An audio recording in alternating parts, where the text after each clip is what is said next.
1860년 프랑스에서는 세계 미술사에 큰 획을 긋는 작품이 하나 탄생을 하게 됩니다. 장 프랑스와 밀레가 그린 그림 만종이라고 하는 그림입니다. 아마 미술에 큰 관심이 없으신 분이라도 한 번쯤 보셨을 그림이라 생각됩니다. 그림을 잠시 보여주시면 감사하겠습니다. 이 그림을 보시다시피 저 멀리 보이는 교회의 종소리에 따라 한 농부 부부가 이 하나님이 주신 그 열매에 대해서 감사하며 기도를 올리고 있는 그림입니다. 그래서 사람들은 참 아름다운 그림이라고 많이 생각을 하죠. 이 그림이 세상에 등장한 뒤에 이상한 소문이 하나 따라다녔는데요. 그 소문은 이 그림이 원래는 이런 그림이 아니었다라는 거예요. 사실은 여기 그림의 가운데 보이는 바구니, 그 바구니 안에 이 감자와 여러 작물이 그려져 있는데 사실은 그게 아니라 이 바구니가 아니라 작은 나무 상자에 죽은 아이의 시신을 묻고 있는 그림이었다라는 소문이었었습니다. 근데 이 그림이 너무 슬퍼서 그림을 그린 밀레의 친구가 야, 이거는 너무 슬프다. 다르게 그리자. 그래서 바구니와 감자를 대신 그려 넣었다라는 소문이었었어요. 이후에 1932년에 한 정신 이상자가 이 밀레의 만종을 칼로 훼손하는 일이 생겼습니다. 그러자 미술가는 이제 이 그림을 회복하기 위해서 엑스레이 선을 그림에다가 이제 비추어 보았는데 그때 이 바구니 자리에 나무 상자를 그렸다가 지운 흔적이 발견이 되었습니다. 그래서 이 소문이 사실이었구나라는 것을 이제 세상 사람들이 알게 되었죠. 이 이야기는 우리에게 참 중요한 메시지를 하나 던져줍니다. 여러분, 밀레의 만종은 그림 전체가 바뀐 것이 아니었습니다. 만종에서 바뀐 것은 딱 하나였었습니다. 바로 중심에 있는 바구니였었습니다. 그런데 이 중심에 그려진 것이 아이의 시신이었을 때는 슬픔과 눈물이 가득한 그림이었으나 이 아이의 시신이 바구니에 담긴 열매로 바뀌었을 때는 기쁨과 감사와 축복의 그림이 되었다라는 사실입니다. 여러분, 그림의 의미를 결정하는 것은 무엇이냐? 결국 이 그림의 중심에 무엇이 그려져 있느냐? 그것이 바로 이 그림의 의미와 그림의 느낌을 바꾼다라는 사실이죠. 아무리 화려하고 아름다운 그림이더라도 그 그림의 중심에 죽음이 그려져 있다면 그 그림은 슬픈 그림이 되고 애처로운 그림이 되고 절망스러운 그림이 됩니다. 반면에 아무리 슬픈 그림이더라도 그 중심에 생명이 그려져 있다면 그 그림은 감사와 기쁨과 소망의 그림이 된다는 사실입니다. 여러분, 우리는 인생을 여러 가지의 비유를 합니다. 그 중에 하나가 바로 그림이지요. 우리는 태어나면서 각자 새하얀 도화지를 가지고 태어난다고 이야기를 합니다. 그리고 인생이란 결국 그 도화지에 그림을 그려가는 과정이다라고들 말하죠. 내가 그림을 그리기도 하고 때로는 다른 사람이 와서 그림을 대신 그려주기도 합니다. 어떤 사람은 물감과 크레파스를 사용해서 형형색색의 그림을 그리기도 하고 어떤 사람은 가진 것이 작은 연필밖에 없어서 흑백의 그림을 그리기도 합니다. 그렇게 우리는 인생이라는 그림을 그려가죠. 그런데 여러분, 중요한 것은 그 그림의 의미를 좌우하는 것은 바로 그 그림의 중심에 무엇이 그려져 있느냐, 이것이라는 사실입니다. 앞서 이야기한 밀레의 만종처럼 아무리 화려한 그림이라도 그 가운데 죽음이 그려져 있다면 그 그림은 결국 절망과 슬픔의 그림밖에 되지 않습니다. 그러나 내가 그린 그림이 설사 연필 한 자루로 그려서 흑백으로밖에 그릴 수 없는 그림이었다 할지라도 그 가운데 생명이 그려져 있고 그 가운데 열매가 그려져 있다면 그것은 감사가 되는 그림이요 축복이 되는 그림인 줄로 믿습니다. 그런 의미에서 여러분들에게 묻고 싶습니다. 여러분이 그려가는 그림의 중심에는 지금 무엇이 그려져 있습니까? 여러분 각자의 그림의 중심에는 죽음이 그려져 있습니까? 아니면 생명이 그려져 있습니까? 만일 오늘 이 자리에 계신 여러분의 그림에 여전히 죽음이 그려져 있다면, 그 중심에 슬픔이 그려져 있고 절망이 그려져 있다면 소망합니다. 오늘 그 중심을 바꾸게 되시기를 소망합니다. 오늘 여러분의 중심을 다시 그려내는 역사가 있게 되기를 소망합니다.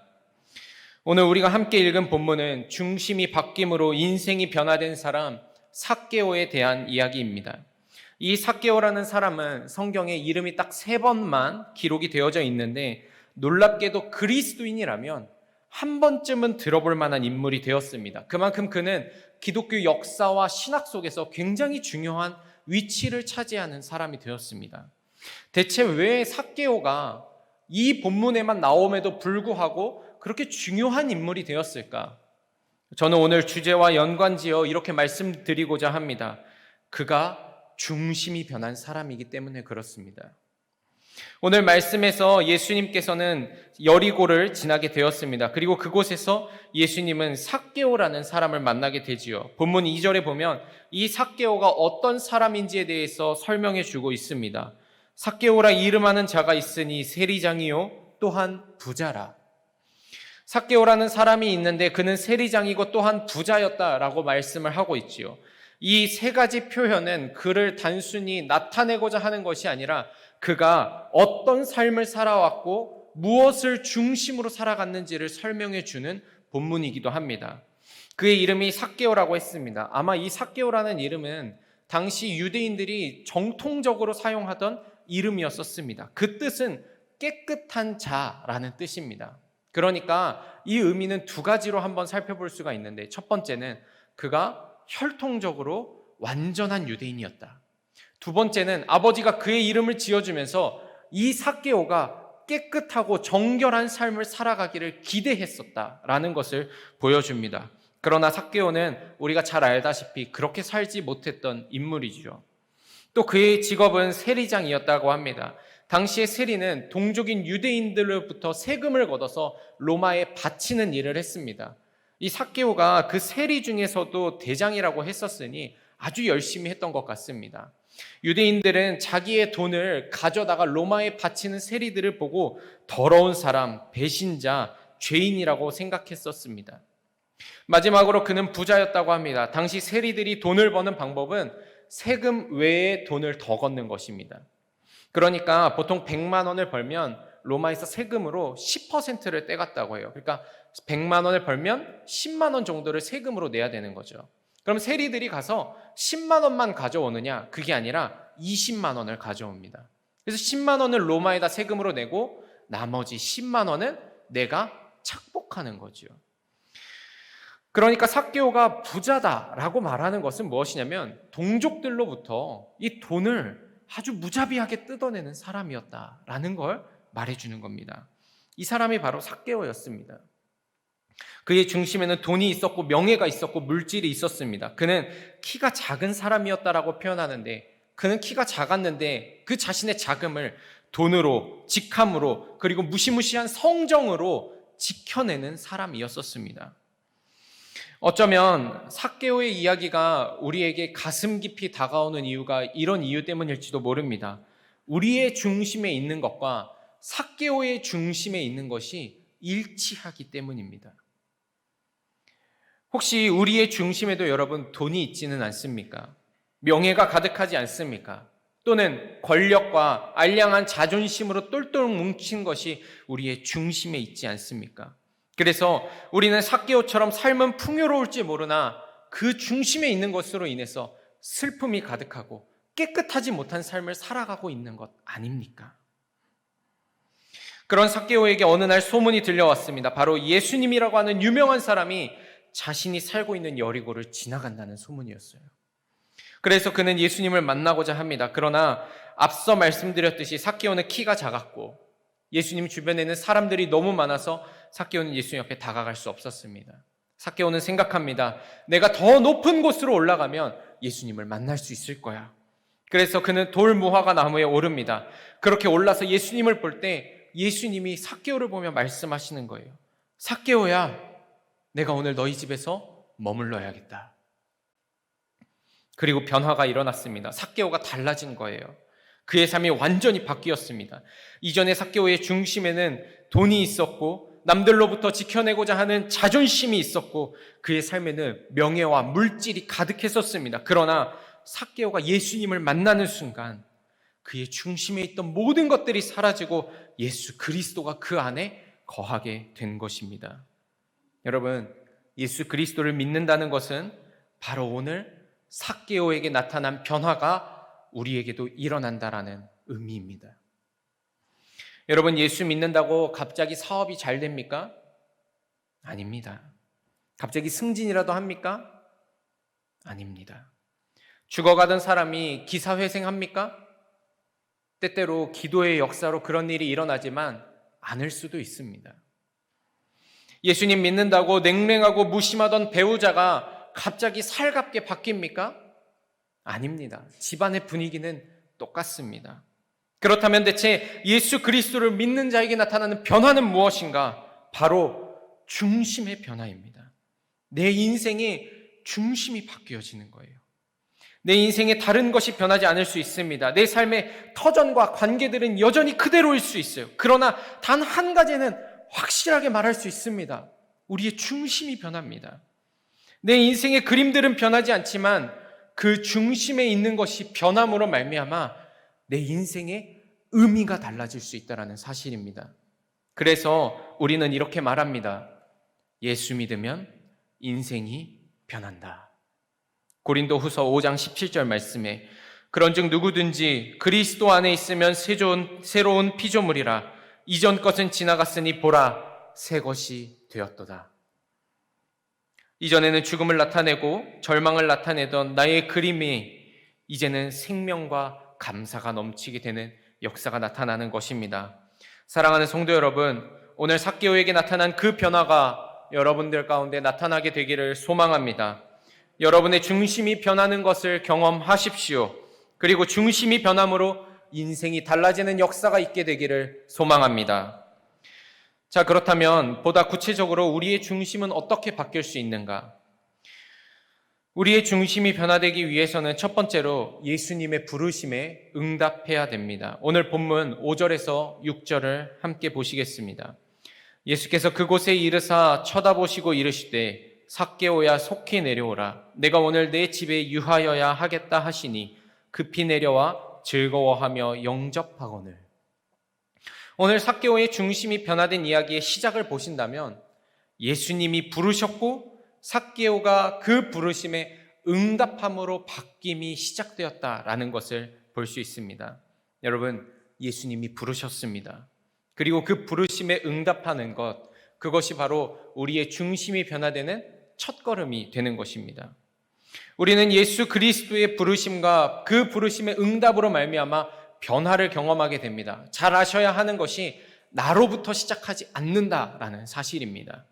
성경은 계속해서 말합니다. 우리의 믿음의 시작점은 오직 하나님, 오직 예수 그리스도다. 이걸 말하는 것입니다. 여러분, 아브라함이 언제부터 믿음의 사람이 되었습니까? 하나님이 부르시고 응답하셨을 때 그가 믿음의 사람이 되었습니다. 여러분, 모세는 언제부터 믿음의 사람이 되었습니까? 하나님이 불타는 떨기나무 아래에서 그를 부르시고 모세가 그 앞에 신을 벗고 나아갔을 때 그가 믿음의 사람으로 변화된 것입니다. 그뿐만이 아닙니다. 기드온, 삼손, 사무엘, 다윗 등등 우리의 믿음의 선배들은 모두 다 하나님의 부르심에 응답한 사람들이었습니다. 신약 성경에 와서는 예수님이 제자들을 부르십니다. 예수님이 다메섹 도상에서 사도 바울을 부르십니다. 그들이 그 부르심에 응답하였을 때 그들의 중심이 변화되는 것이 일어나는 것입니다. 여러분, 오늘도 동일합니다. 주님은 여러분들을 부르십니다. 여러분은 그 부르심에 지금 응답하셨습니까? 오늘 이 자리는 여러분 단순히 일주일 중에 하루 주일 예배 드리는 자리가 아닙니다. 단순히 종교 생활하는 자리가 아닙니다. 이 자리는 그리스도께서 우리를 부르시는 자리입니다. 우리의 이름을 부르시며 나오라 라고 말씀하시는 자리입니다. 저는 전에 효도하기 위해서 교회 나온다 하는 분을 만난 적이 있었습니다. 두 가지 마음이 들었었어요. 첫 번째는 감사하다. 그래도 효도하는 마음으로라도 이 자리에 나와왔으니 언젠간 변화되지 않겠는가. 감사하는 마음이 들었습니다. 그런데 다른 마음으로는 안타까운 마음이 들었어요. 그 마음에 예수님이 계속해서 부르시고 계신데도 나는 효도하러 나온다 라고 하는 것 때문에 그 부르심에 응답하지 못하는 건 아닌가 하는 마음에 안타까운 마음이 들었습니다. 여러분, 우리 중에도 다 예배드리는 것처럼 보이지만 예수 그리스도가 이유가 되지 않고 그 부르심에 응답하지 않고 이 자리에 앉아 있는 사람들이 얼마나 많이 있습니까? 여러분들은 혹시 매 주일 교회에 나와 예배는 드리지만 부르심에 응답하지 못하고 있는 성도는 아닙니까? 요한계시록 3장 20절 말씀에 볼지어다 내가 문 밖에 서서 두드리노니 누구든지 내 음성을 듣고 문을 열어라. 예수님은 지금도 계속해서 문을 두드리시며 우리를 부르고 계신 줄로 믿습니다. 여러분, 그 음성에 응답하십시오. 주님이 삭개오를 부르신 것과 같이 오늘 우리를 부르실 때 여러분 응답하시는 성도가 되시기를 소망합니다. 자, 그렇다면 예수님의 부르심에 응답한다는 것은 대체 무엇을 말하는가? 오늘 본문을 보시면 예수님을 만나기 위해 삭개오가 한 일이 있습니다. 앞서서 나누었듯이 삭개오는 키가 작은 사람이었었어요. 그렇게 다른 사람들에게 가려져서 예수님을 볼 수 없는 상황이었습니다. 그래서 삭개오가 선택한 것은 다른 사람들보다 더 높이 올라가야겠다, 이것을 선택합니다. 그리고 성경에 기록된 대로 돌무화과 나무에 오릅니다. 여러분, 이게 단순히 상황을 설명한 것 같지만 그게 아니라 이 삭개오의 인생을 표현한 것입니다. 삭개오는요, 계속해서 올라가고자 하는 인생을 살았었어요. 그는 올라가야만 했습니다. 그럼 그에게 예수님이 뭐라고 말씀하셨냐면 삭개오야 내려오라 라고 말씀을 하시는 거예요. 무슨 말씀이냐면 삭개오야 이제 예수님이 계시는 그 자리로, 내가 있는 이 자리로 너의 자리를 내려놓고 내려와라 라는 이야기입니다. 여러분, 주님의 부르심이 바로 이것인 줄로 믿습니다. 주님은 우리에게 말씀하십니다. 너의 인생의 자리에서 내려와라. 높이 올라가고자 하는 그 욕망의 자리에서 내려와라. 인생의 왕자에 앉을 수 있었던 너의 자신을 이제 내려놓아라. 편견과 아집과 교만의 자리에서 내려와라. 주님의 부르심에 응답한다는 것은 무엇을 말하는가? 내가 있는 자리에서 예수님이 있는 자리로 내려가는 것을 말하는 것입니다. 여러분, 생각을 내려놓으십시오. 여러분의 주인됨을 내려놓으십시오. 여러분들이 지금 가지고 있는 편견과 아집과 고집의 자리를 내려놓으십시오. 그리고 주님이 계신 그 자리로 내려가시기를 소망합니다.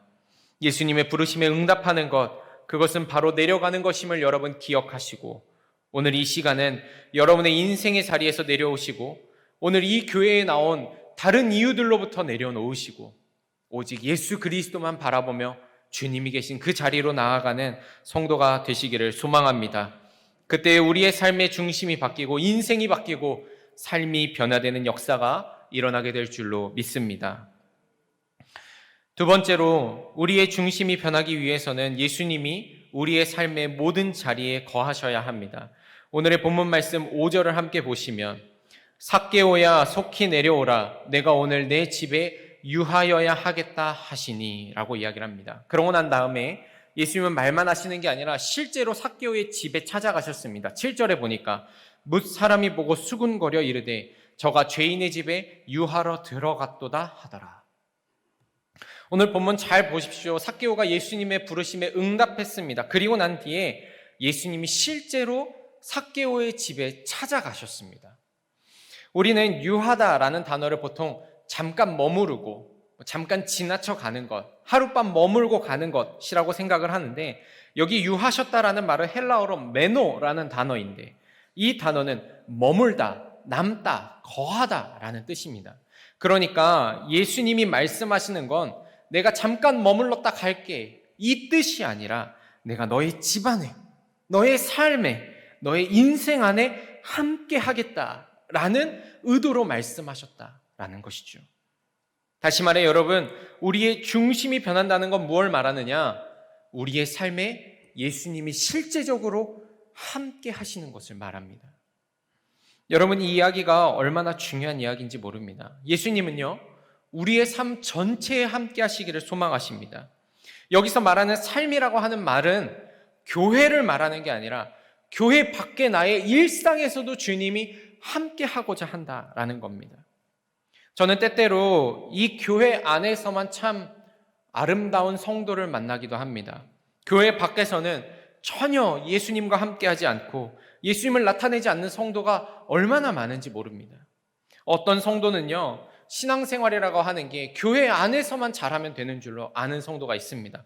헌금 생활 잘하고 성경책 들고 오고 예배에 늦지 않고 교회에서 봉사하면 내가 그리스도인이 됐다라고 생각을 하는 성도가 너무 많이 있어요.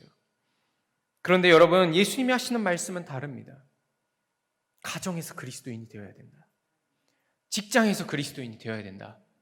너희들이 친구를 만날 때 그리스도인이 되어야 된다. 여러분, 그리스도인이라고 하는 말은요, 우리가 우리 보고 하는 말이 아닙니다.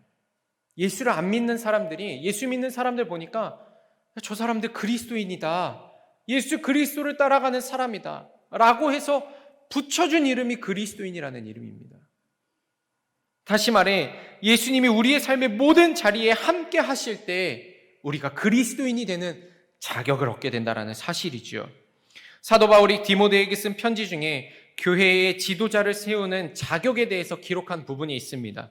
디모데전서 3장에 기록된 말씀인데요. 디모데전서 3장 2절에서 4절에 보니까, 그러므로 감독은 책망할 것이 없으며 한 아내의 남편이 되며 절제하며 신중하며 단정하며 나그네를 대접하며 가르치기를 잘하며 술을 즐기지 아니하며 구타하지 아니하며 오직 관용하며 다투지 아니하며 돈을 사랑하지 아니하며 자기 집을 잘 다스려 자녀들로 모든 공손함으로 복종하게 하는 자라야 할지며. 여러분, 뭐라고 말하냐면, 교회의 지도자가 되려면 어떤 사람이어야 되냐? 교회에서 봉사 많이 하고 인정받는 사람, 그건 기본이고, 집에서도 잘하는 사람, 자녀들로부터 공손하게 대접받는 사람, 밖에 나가서 술 마시지 않고 사람 때리지 않고 돈을 좋아하지 않고 도박하지 않는 일상생활에서 예수 그리스도를 나타내는 사람이 교회의 지도자가 되어야 된다. 이 이야기를 하고 있는 것입니다. 여러분, 이 말씀이 의도하는 바가 무엇입니까? 교회의 지도자에게만 해당되는 이야기입니까? 아닙니다. 그리스도인은 삶의 모든 자리에서 예수 그리스도와 함께하는 사람이어야 된다. 이 이야기를 하고 있는 것입니다. 그 사람이 그리스도인으로서 삶을 살 수 있으며 교회의 지도자가 될 자격이 있고 성도가 될 자격이 있다는 거죠.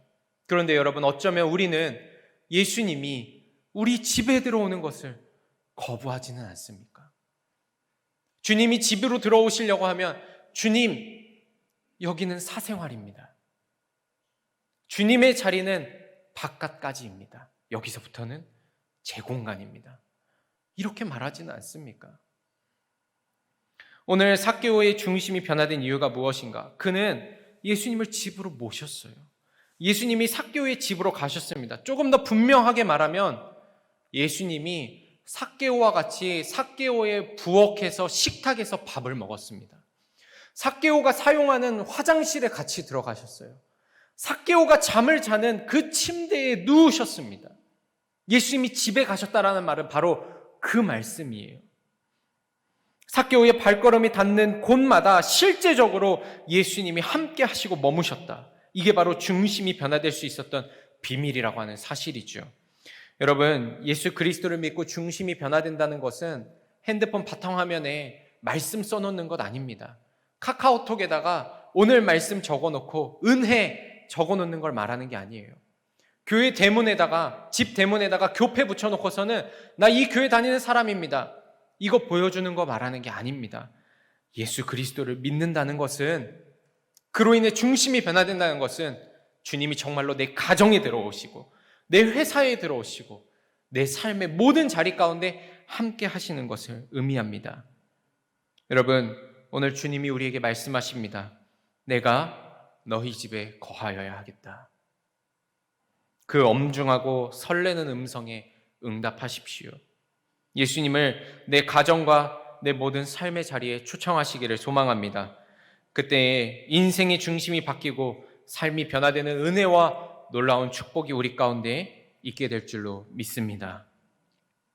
마지막으로 우리의 인생의 중심이 변하기 위해서는 우리는 예수님의 시선과 마음을 가져야만 합니다.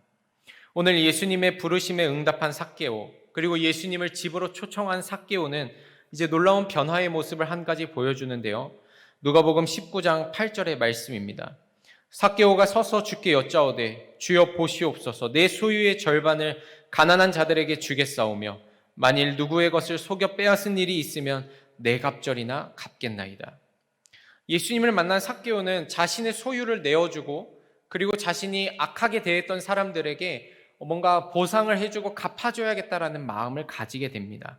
여러분, 이 말씀은 단순히 삭개오의 변화를 보여주고 삭개오가 예수님의 마음에 이제 드는 사람이 되고자 뭔가 행동을 취했다라고 이해해서는 안 되는 말씀입니다.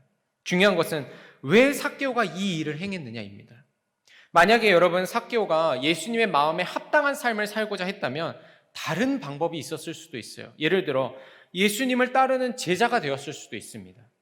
또는 자기가 이제 부자니까 예수님을 위해서 주님 어딜 가시든지 편안하게 생활하십시오, 이제 헌금을 했었을 수도 있어요. 또는 삭개오가 어떤 그냥 단순한 믿음의 고백을 함으로 이 이야기가 마무리가 되었을 수도 있습니다. 그런데 삭개오는 그게 아니라 가난한 자들과 자신이 악하게 대했던 자들을 돌아보게 되는 거예요. 왜 이런 결심을 하게 되었을까?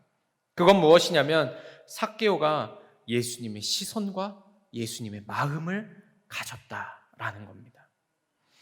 예수님을 만나기 전에 삭개오는 가난한 자들을 보며 이렇게 생각했을 것입니다. 저런 세금도 안 내는 인간들, 쥐어 짜먹을 것도 없는 사람들. 여러분 아마 삭개오는 이렇게 생각했을 거예요.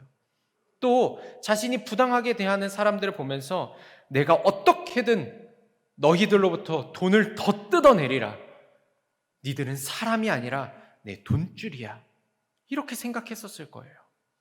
그런데 삭개오가 예수님을 만나자 그들을 보는 시선이 달라지는 겁니다.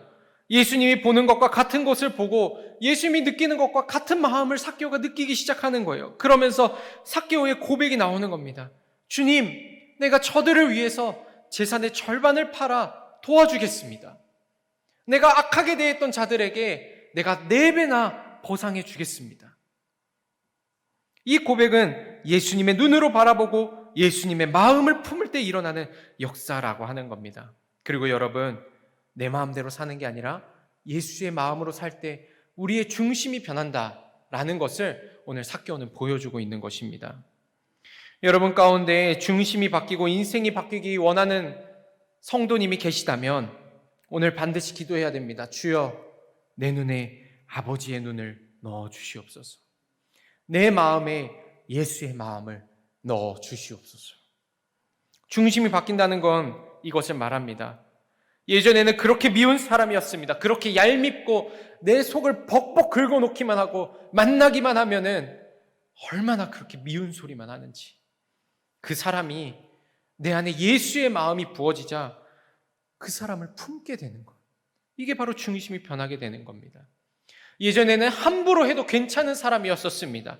내 마음대로 다루던 사람이었습니다. 그러나 예수의 시선으로 보자 그 사람은 함부로 할 사람이 아니라 하나님의 형상을 품은 하나님의 귀한 백성임을 깨닫게 되는 것. 이게 바로 중심이 변하는 역사입니다.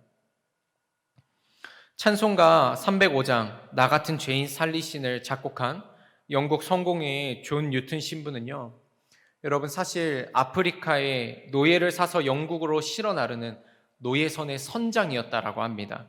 그가 얼마나 잔인하기로 유명했는지 노예들이 반란을 일으키거나 불만을 토로하면 그 자리에서 총으로 쏴서 바다에 던져버리는 사람이었다라고 합니다. 그래서 노예들은 그를 보고 사람 잡아먹는 귀신이라고 불렀다라고 합니다. 그런데 그가 1758년 5월 10월에 배를 타고 노예를 운반하다가 큰 폭풍우를 만나게 됩니다.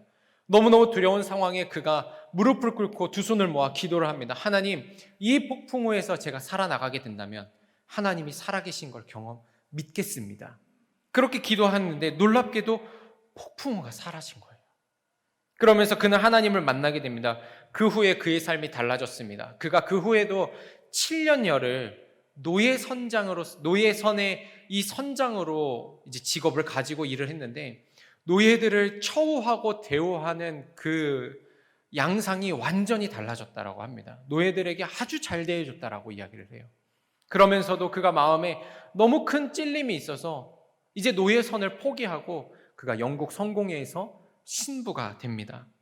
그가 신부가 된 뒤에 한 일이 무엇이었냐면 그 마음 가운데 예수의 마음이 부어지니까 그가 노예들의 인권을 위한 노력을 합니다. 그래서 노예제 폐지 법안을 계속해서 영국 의회에다가 상정을 합니다. 그의 노력에 감동을 받은 국회의원 윌리엄 윌버포스가 함께 150여 차례를 영국 내에 노예제 폐지를 상정합니다. 20년 동안이나 이 문제를 가지고 싸워왔고 1807년 결국 영국 내에서 노예제가 폐지됩니다. 그 해에 존 뉴턴 신부가 하나님의 품에 안기게 되죠. 여러분, 존 뉴턴 신부가 자신이 함부로 대하던 노예들을 위해서 평생을 싸우게 되었습니다. 어떻게 이 일이 가능한가? 그가 자기의 시선이나 마음이 아니라 예수 그리스도의 시선과 마음을 가지고 노예들을 바라보니까 일어나는 역사인 겁니다. 여러분, 중심이 바뀐다는 건 무엇이냐? 이전에 내가 보던 방식과 내가 가지던 마음을 가지는 게 아니라 예수 그리스도의 마음과 시선과 생각으로 세상을 보고 내 가족을 보고 내 이웃을 보게 된다는 걸 말합니다. 빌립보서 2장 5절에서는 그래서 이렇게 말합니다. 너희 안에 이 마음을 품으라 곧 그리스도 예수의 마음이니. 오늘 여러분의 인생의 중심이 바뀌기를 소망합니다. 그러기 위해서 오늘 예수 그리스도의 눈을 가지시고 예수 그리스도의 마음을 가지십시오. 그때 우리의 중심이 변화되고 인생이 달라지고 우리를 통해서 예수 그리스도께서 드러나는 역사가 나타날 줄로 믿습니다. 여러분, 오늘 삭개오라는 키가 작은 세리장은 예수님을 만났습니다. 그가 부르심에 응답하고 예수님과 함께 모든 곳에 거하며 그의 시선과 마음을 가졌을 때 그 중심이 변하였습니다. 그리고 놀라운 역사가 일어납니다. 인생이 달라지는 거예요. 누가복음 19장 9절에 예수께서 이르시되 오늘 구원이 이 집에 이르렀으니 이 사람도 아브라함의 자손이미로다. 여러분, 어쩌면 삭개오의 집과 터전과 직업은 바뀌지 않았을지도 모릅니다. 그러나 우리는 확신합니다. 그의 인생은 달라졌습니다. 그의 인생의 의미는 달라졌고 인생에 끼치는 영향력은 달라졌습니다. 중심이 바뀌니까 그의 삶 전체가 변화되는 역사가 일어나게 된 것이죠. 여러분, 이 은혜의 이야기가 이제 우리의 이야기가 되기를 소망합니다. 예수님의 부르심에 여러분 오늘 응답하십시오. 예수님을 오늘 여러분의 가정과 일터와 모든 관계 가운데 초청하시고 머물게 하십시오. 예수님의 마음과 시선을 가지고 세상을 살아가십시오. 그때 우리의 중심이 변화되고 우리의 삶이 변화되고 우리의 인생 전체가 달라지는 놀라운 은혜를 경험하게 될 줄로 믿습니다. 그 놀라운 축복을 경험하는 복된 성도가 되시기를 소망합니다. 기도하겠습니다.